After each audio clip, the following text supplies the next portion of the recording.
بسم الله الرحمن الرحيم. دلوقتي هنتكلم عن البيك بورت بين،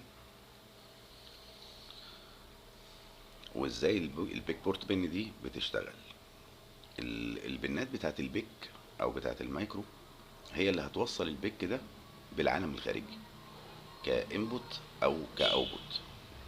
عايزين نفهم ازاي بنستخدم البنات دي وازاي بنتحكم فيها.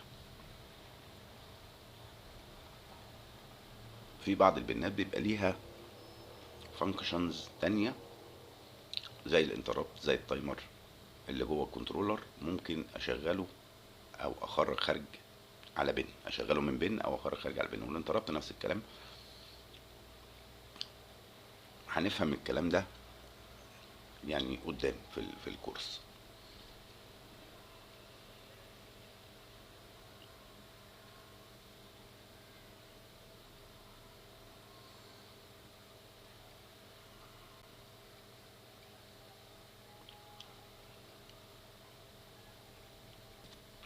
خلينا نبدا او نتكلم عن اللاتش.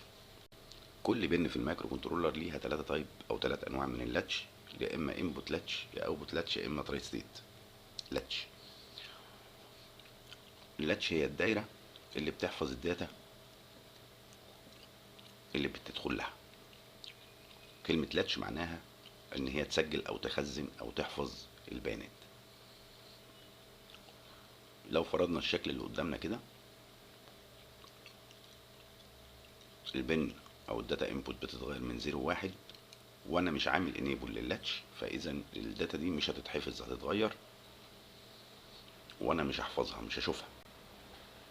يعني خد بالك ان اللاتش هنا مش معمول لها انيبل، فما ما يعني ما بنحتفظش بالتغيرات اللي بتحصل على البن. لكن عشان نحفظ التغيرات دي، اقدر انا بكنترول معين في وقت معين افتح اللاتش، فبالتالي اخد اكابتشر او احفظ الداتا اللي موجوده على البن، احفظ حالتها، القطها. لو فتحنا اللاتش كده، يبقى التغيرات اللي بتحصل على البن هتدخل جوه.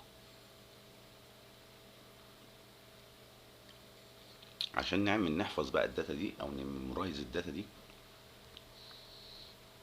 نتحكم في اللاتش بن، وان احنا ناخد نكابتشر او ناخد نلاتش الداتا ديت ونقفل.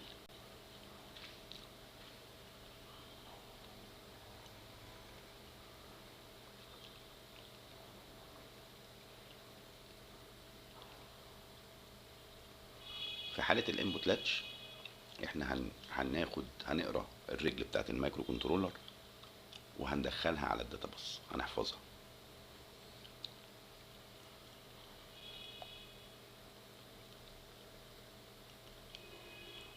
هنحفظها بان احنا بنعمل كنترول، ريد كنترول سيجنال، او من الريد كنترول سيجنال هنقدر نقرا الداتا اللي على البن جوه المايكرو، نقرا البورت يعني. في حالة ان انا هعرف البن دي اوتبوت، يبقى انا هاخد الداتا من على الداتا باص، هخرجها على الاكسترنال بن بورت.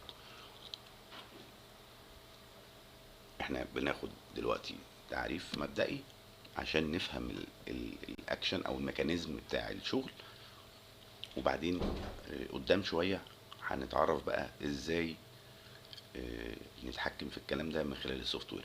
هو ده الميكانيزم، ان انا اكتب او اقرا الداتا على البورت من اللي احنا شفناه. في حالة التراي ستيت لاتش،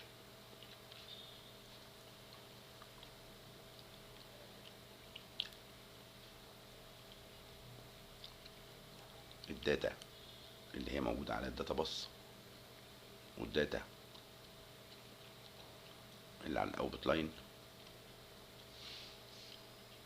هتكون داخلة على تراي ستيت كنترول فلوت.